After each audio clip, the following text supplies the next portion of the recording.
नमस्कार सभी को।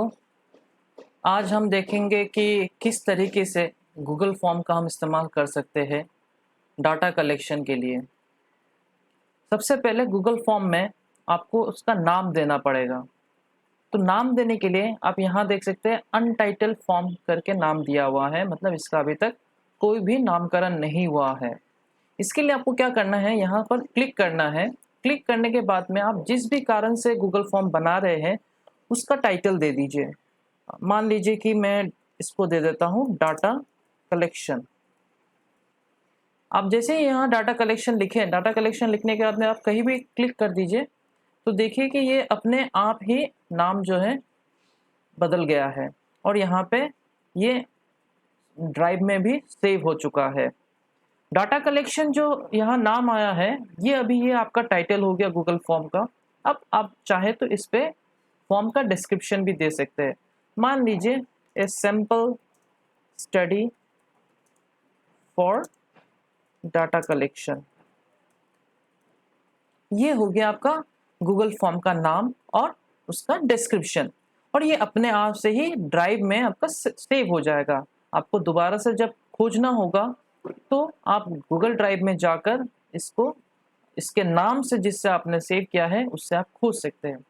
आइए तो चलते हैं क्वेश्चंस टाइप पर कि किस किस तरह का क्वेश्चंस होता है जिसके बुनियाद पे हम डाटा कलेक्शन कर सकते हैं। तो सबसे पहले आपका एक टैब आ जाएगा, बॉक्स आ जाएगा जो क्वेश्चन के बेसिस पे ही होगा। तो यहाँ पे क्या है कि अनटाइटल क्वेश्चन दिया हुआ है और यहाँ आप जैसे सेलेक्ट करेंगे अनटाइटल क्वेश्चन पे, यहाँ देखिए सेलेक्ट करते हैं, यहाँ पे आपको फिलअप करने के लिए दे दिया गया है। तो मान लीजिए कि आपने सबसे पहले नेम ही आपको कलेक्ट करना है कि किसी भी इंसान जो इसको फॉर्म फिलअप करेगा उसका नेम हमें चाहिए। जैसे आपने नेम डाला, देखिए क्वेश्चन का पैटर्न चेंज हो गया। यहाँ पे लिखा हुआ आ रहा है कि शॉर्ट आंसर टेक्स्ट, मतलब कि क्वेश्चन का टाइप बदल चुका है। अब क्वेश्चन का टाइप कहाँ से बदला, कैसे बदला, इसके लिए यहाँ आ जाइए। यहाँ देखिए ये शॉर्ट आंसर लिखा हुआ है। इसे अगर आप क्लिक करेंगे तो क्लिक करते ही आपको कई सारा प्रश्न का टाइप मिल जाएगा, प्रकार मिल जाएगा, जहां सबसे पहले शॉर्ट आंसर है। शॉर्ट आंसर मतलब कि जहां आप एक वर्ड या एक सेंटेंस में जहां आप आंसर देके खत्म कर सकते हैं, जैसे कि नाम एक या दो वर्ड का होता है। पैराग्राफ अगर आप कर देंगे, पैराग्राफ सेलेक्ट करने से आपका ये लॉन्ग आंसर हो जाएगा जहां पे बहुत बड़े बड़े सेंटेंसेस होंगे। पैराग्राफ के बाद में आ जाएगा मल्टीपल चॉइस, जहां पे बहुत सारे ऑप्शंस होंगे, उसको सेलेक्ट करना होगा। चेक बॉक्स आ जाएगा, चेक बॉक्स में जहां एक से ज्यादा सही उत्तर हो या एक से ज्यादा सही प्रश्न का संभावना हो उत्तर देने का। ड्रॉप डाउन में क्या है कि ड्रॉप डाउन में आप जैसे ही सेलेक्ट करेंगे तो आपका प्रश्न को जैसे ही आंसर को जैसे ही सेलेक्ट करने जाएगा तो वो लिस्ट निकल के आ जाएगा, खुल जाएगा। मान लीजिए कि स्टेट सेलेक्ट करना है हमें, तो हमने स्टेट को सारा एंटर करके रख दिया ऑप्शन 1, ऑप्शन 2, ऑप्शन 3 में। तो जैसे ही जो आंसर करेंगे पार्टिसिपेंट्स, क्लिक करते ही आंसर पे वो एक ड्रॉप डाउन लिस्ट निकल के आ जाएगा जहां पे स्टेट का लिस्ट निकल के आ जाएगा और वहां में से कोई भी एक स्टेट को सेलेक्ट कर सकते हैं। ड्रॉप डाउन के बाद आ जाता है फाइल अपलोड। फाइल अपलोड वो ऑप्शन है जहां पे कहीं भी कोई डॉक्यूमेंट हो, पीडीएफ हो, पिक्चर हो, वीडियो हो, पार्टिसिपेंट्स या जो फिलअप कर रहे हैं डॉक्यूमेंट को, फॉर्म को, वो अपलोड कर सकते हैं। लीनियर स्केल जो होता है ये हम रेटिंग वगैरह करने के लिए इस्तेमाल करते हैं, वहां पर हम ये लीनियर स्केल का इस्तेमाल करते हैं।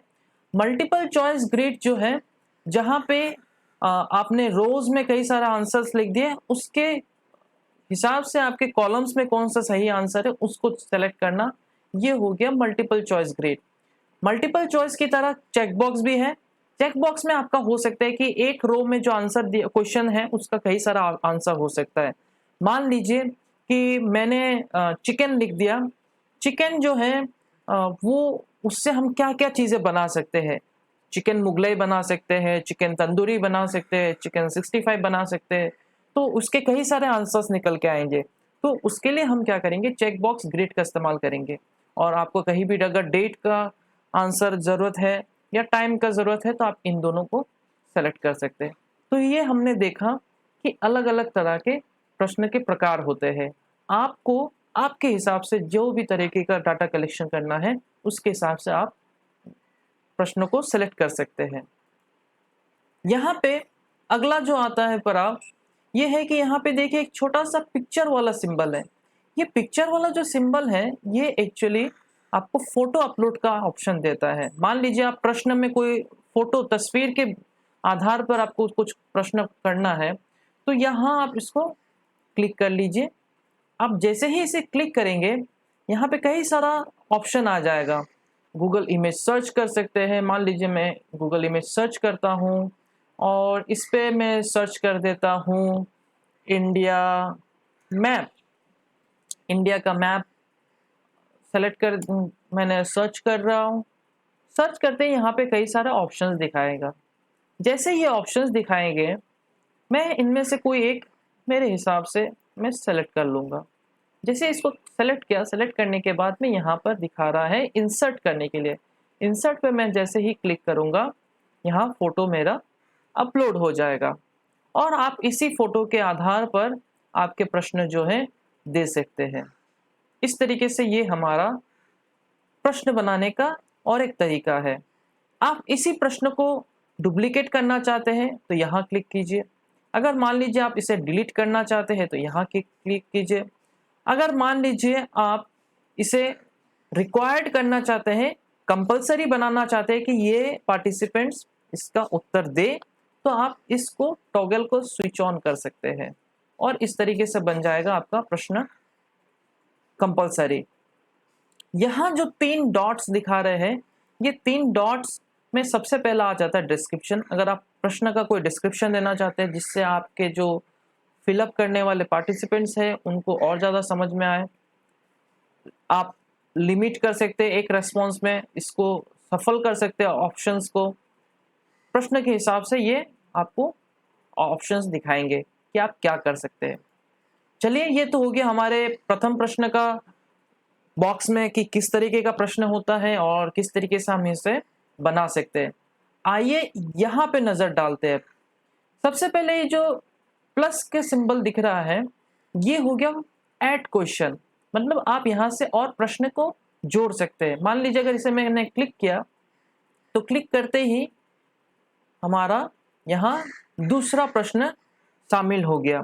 अब ये जो दूसरा प्रश्न शामिल हुआ है इसमें मान लीजिए कि मैं कोई एक क्वेश्चन टाइप कर देता हूँ। अब मैंने इसको मल्टीपल चॉइस ही रखा, रिक्वायर्ड कर दिया और मैंने लिख दिया सबसे पहले ऑप्शन बांग्लादेश। फिर मैंने लिख दिया मान लीजिए ईरान। तीसरा ऑप्शन में मैंने दे दिया यूएसए। चौथा ऑप्शन में मैंने दे दिया लाओस। तो इस तरीके से मैं प्रश्न को बना सकता हूँ। अब ये है दूसरा ऑप्शन जो हम अगर कहीं पहले कोई आपने गूगल फॉर्म बना के रखा है जिस पे आपने ऑलरेडी कुछ डाटा कलेक्शन के लिए प्रश्न बना के रखे हैं तो यहाँ से वहाँ से आप इसके ज़रिए इंपोर्ट कर क्वेश्चंस कर सकते हैं। आपको अगर टाइटल ऐड करना है, डिस्क्रिप्शन ऐड करना है तो आप क्या कर सकते हैं कि ये कैपिटल टी और ब्रॉडली कैपिटल टी और फिर स्मॉल नैरोली कैपिटल टी जो लिखा हुआ है यहाँ पर आपको क्लिक करना है। आप जैसे ही क्लिक करेंगे तो यहाँ पे अनटाइटल्ड टाइटल आ जाएगा, मतलब कि यहाँ पे आप कुछ भी टॉपिक दे सकते हैं। मान लीजिए read the passage to solve the cases. आपने कह दिया कि पैसेज को रीड कीजिए, या फिर मान लीजिए कि इसको मैंने हटा दिया और डिस्क्रिप्शन में डाल दिया और यहाँ पे मैंने कुछ पैसेज डाल दिया, कुछ भी पैसेज मैंने डाल दिया, कोई भी पैसेज डाल दिया इंडिया के ऊपर में, किसी के ऊपर में भी, और उसके आधार पर मुझे अभी प्रश्न करना है तो मैं यहाँ से कर सकता हूँ। यहाँ से आपको फिर अगला क्या करना है, प्रश्न को ऐड करना और इसके आधार पर प्रश्न आ जाएंगे।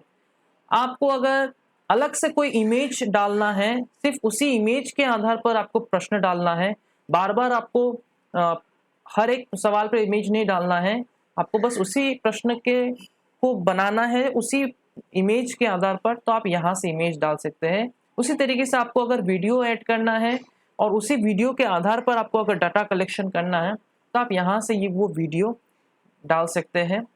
ये आप नॉर्मली भी कुछ इन्फॉर्मेशन देने के लिए भी आप इमेज और वीडियो का इस्तेमाल कर सकते हैं। और आखिरकार में 2 मोटे-मोटे से इक्वल साइन आपको दिखाई दे रहे हैं। ये आपका सेक्शन बनाता है, मतलब आपके गूगल फॉर्म में डिविजन्स लाता है। अगर आप इसको सेलेक्ट करेंगे तो इस तरीके से देखिए, ये एक सेक्शन बन गया और यहाँ और एक सेक्शन बन चुका है। मान लीजिए अगर ये अभी एक सेक्शन बना, तो मैं इस सेक्शन को नाम दे देता हूँ सेक्शन बी।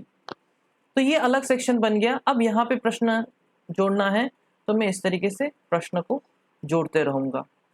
ठीक है, तो इस तरीके से हमने देखा कि किस तरीके से हमने यहाँ पे जो मौजूद हमें विकल्प थे उसका इस्तेमाल किया, एक सवाल के बॉक्स में जो विकल्प थे उसका इस्तेमाल किया, और इस तरीके से आप अपने डाटा कलेक्शन कर सकते हैं बहुत आसान तरीके से गूगल फॉर्म के ज़रिए। अगले वीडियो में हम देखेंगे गूगल फॉर्म्स के सेटिंग्स को। तब तक के लिए नमस्कार।